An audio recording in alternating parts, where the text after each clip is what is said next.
پیارے بچوں، آج کی ہماری کہانی ہے مچھلی کیوں ہنسی۔ ایک دفعہ کا ذکر ہے کہ ایک مچھیرن دریا سے مچھلیاں پکڑ کر لائی اور گلی گلی گھومتی ہوئی آوازیں لگا لگا کر انہیں بیچنے لگی۔ گھومتے گھومتے وہ راجا کے محل کے پاس سے گزری۔ اس کی آواز سن کر رانی جھروکے میں آئی اور اسے اشارے سے اپنے پاس بلایا کہ آ کر دکھاؤ، تمہارے پاس کیسی مچھلیاں ہیں۔ مچھیرن نزدیک آئی تو اس کے ٹوکرے میں سے ایک موٹی چازی مچھلی اچھل اچھل کر اوپر آنے لگی۔ رانی نے کہا، یہ مچھلی نر ہے یا مادہ؟ میں مادہ مچھلی خریدنا چاہتی ہوں۔ رانی کے منہ سے یہ بات نکلی تو مچھلی زور سے ہنس دی۔ مچھیرن نے کہا، یہ نر مچھلی ہے، آپ کے کسی کام کی نہیں۔ یہ کہہ کر وہ اپنی راہ چل دی۔ رانی غصے میں بھری ہوئی اپنے کمرے میں واپس آ گئیں۔ کچھ دیر بعد راجا جب دربار کے کاموں سے فارغ ہو کر آیا تو اس نے رانی کا تپا ہوا چہرہ دیکھا اور سمجھ گیا کہ کوئی گڑبڑ ہو گئی ہے۔ اس نے پوچھا، کیا بات ہے رانی، تمہاری طبیعت تو ٹھیک ہے؟ رانی نے کہا، میری طبیعت بالکل ٹھیک ہے، لیکن ایک مچھلی کی بدتمیزی نے مجھے بہت تیش دلایا ہے۔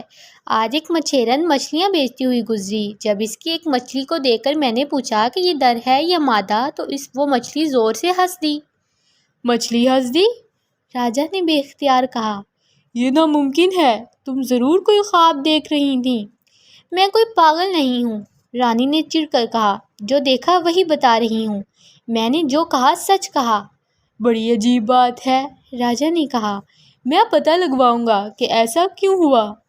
اگلے روز راجا نے اپنے وزیر کو بلوایا اور اسے رانی کے ساتھ پیش آنے والے واقعے کے بارے میں بتایا۔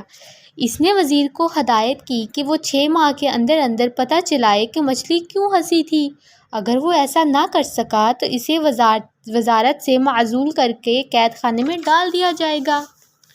وزیر یہ سن کر بہت پریشان ہوا۔ اس نے بادشاہ کا حکم بجا لانے کا وعدہ تو کر لیا، مگر اس کی سمجھ میں نہ آ رہا تھا کہ اس مسئلے کو کیسے حل کرے۔ وہ مملکت کے عالموں اور استادوں کے پاس گیا اور ان سے اس بارے میں پوچھا۔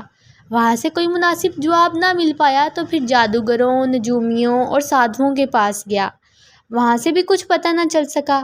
یوں ہی 5 ماہ گزر گئے۔ وزیر بہت مایوس ہوا۔ اسے اپنا انجام صاف دکھائی دے رہا تھا۔ وہ جانتا تھا کہ راجا جو بات کہہ دے اس پر ضرور عمل کرتا ہے اور اپنے حکم کی تعمیل نہ ہونے پر اس کا غصہ بہت برا ہوتا ہے۔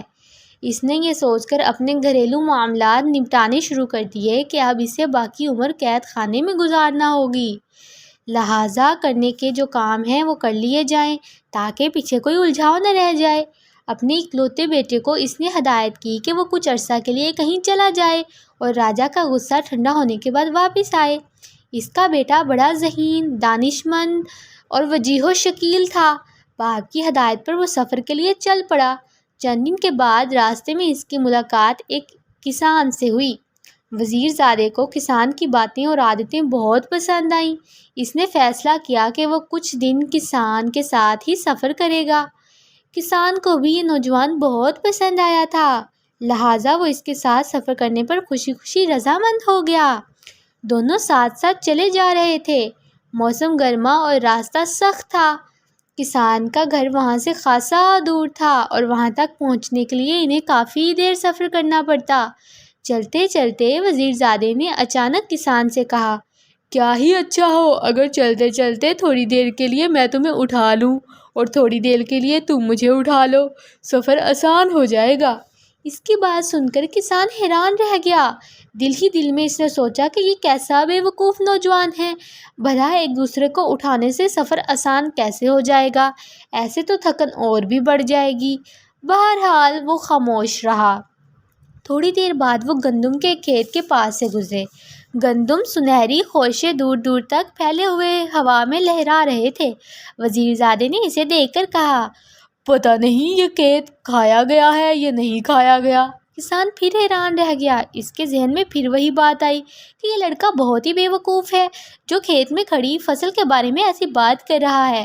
خود پر ضبط کر کے اس نے بس اتنا کہا، مجھے کیا معلوم۔ تھوڑی دیر بعد وہ سفر کرتے کرتے ایک بڑے سے گاؤں کے پاس پہنچ گئے۔ یہاں پہنچ کر وزیر زادے نے قبر بند سے خنجر نکالا اور اسے کسان کو تھماتے ہوئے بولا، 2 اچھے سے گھوڑے لے آئیے، لیکن خیال رکھیے کہ میرا خنجر کہیں کھو نہ جائے۔ کسان نے جھنجھلا کر خنجر والا ہاتھ پیچھے کر دیا اور منہ ہی منہ میں بڑبڑایا، پتہ نہیں یہ لڑکا خود بے وقوف ہے یا مجھے بے وقوف بنانے کی کوشش کر رہا ہے۔ وزیر زادے نے اس کی بات سنی انسنی کر دی اور خاموشی سے چلتا رہا۔ ایک پہر اور گزرا تو وہ ایک شہر میں آ پہنچے۔ کسان کا گھر اس شہر کے پار واقع گاؤں میں تھا۔ دونوں شہر کی گلیوں میں سے گزرنے لگے۔ وہاں کسی نے ان کی طرف کوئی توجہ نہ دی۔ نہ کسی نے ان سے یہ کہا کہ میاں تھک گئے ہوگے، تھوڑی دیر بیٹھ کر آرام کر لو، اور نہ کسی نے انہیں کھانے پینے کی دعوت دی، بلکہ کسی نے انہیں سلام تک نہ کیا۔